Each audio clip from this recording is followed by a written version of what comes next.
What's up, Saviors? GH here with a new server coming. I figured let's make a video that will help new players decide on what class build is best to start out with. This is my opinion. If you have your own, share it on the comment section down below so that people will have more options. And with that said, here are the best class build to start out with in the new season server. Let's do this.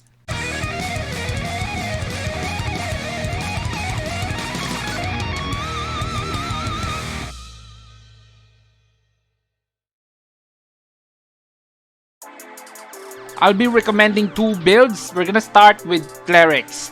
The first class build I recommend is Priest, Druid, and Crusader. So why this build? It's because this build can be a healer for challenge mode. It can also do the main quest, level dungeon, and uphill defense. It's also pretty good for raids because you have Priest with revive, buffs, and mass heal. Plus, you also have Druid Kotas Mata, which is an awesome heal if you have the art. It's also a good DPS ability if you turn off the art, combined with Lycanthropy. This build is also good for Dimensional Collapse Point because you have Priest here. You will have an unlimited supply of Turn Undead with this build. I'm gonna leave a link in the description of the skill distribution of this build.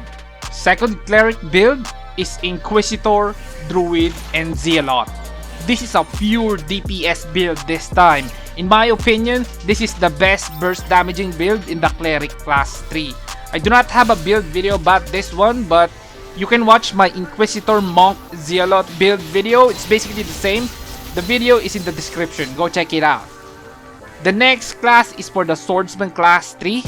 The first build I recommend is the Blossom Blader build, which consists of Blossom Blader, Barbarian, and Doppel. So why this build? It's because this build can do pretty much everything. It can do AoE damage for challenge mode and possess an awesome single target boss fighting skill set.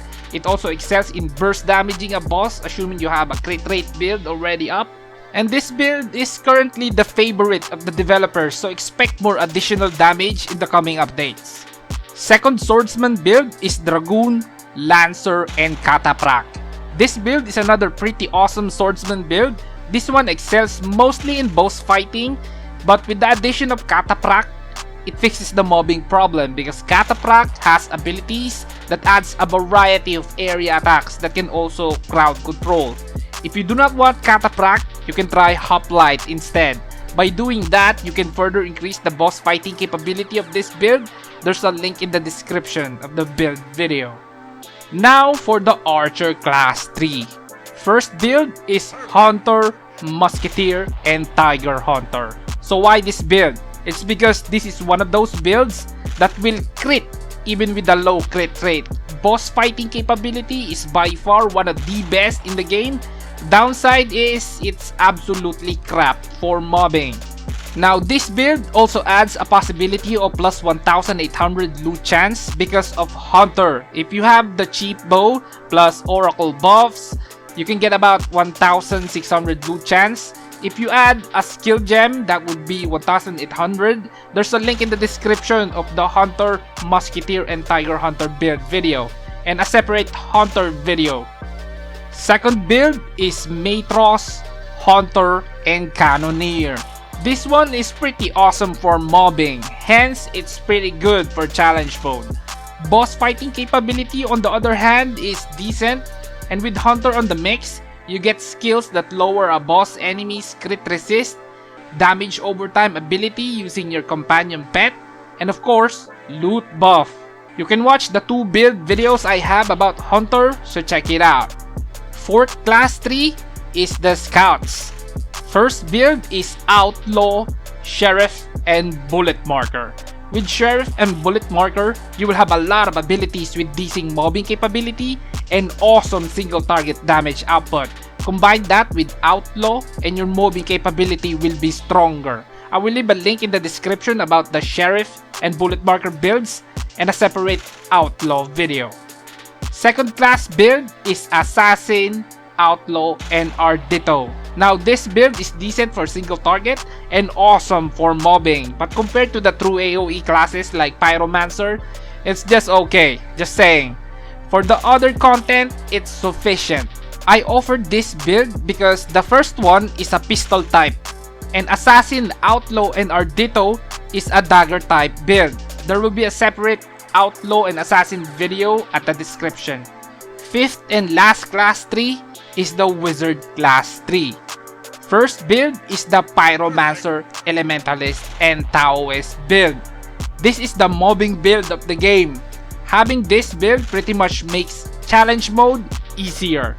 The boss fighting capability is okay, not that great, but it's enough. For uphill defense, it's sufficient, as well as for raid dungeons. There will be a video in the description. Second build is the Wizard of Darkness build, which consists of Warlock, Shadowmancer, and Featherfoot. This is the complete opposite of the first build because this one excels in boss fighting. And when you master the use of this build, most bosses will lose health really fast. The mobbing capability is okay, but not that great compared to the Pyromancer build. There will be a build video in the description. Okay, questions time. If I were to make a character on the new season server, what would I pick? My answer would be Priest, Druid, and Crusader. It's because it can do everything. It's the jack of all trades in the game. If you're totally new in the game, watch my new player guide for Tree of Savior in 2020. Some of the things in that video is no longer existing, so read the description of that video for details. There will be also a variety of helpful videos on the description, so go check it out. And that's it guys, see you in the new season server. I hope you enjoyed the new season server. There will be awesome rewards when you reach max level, so good luck and have fun. And if you like the video, hit the thumbs up, share, and then subscribe to be part of the Gaming Hardcore family. And as always, this is Gaming Hardcore. See you in the next one.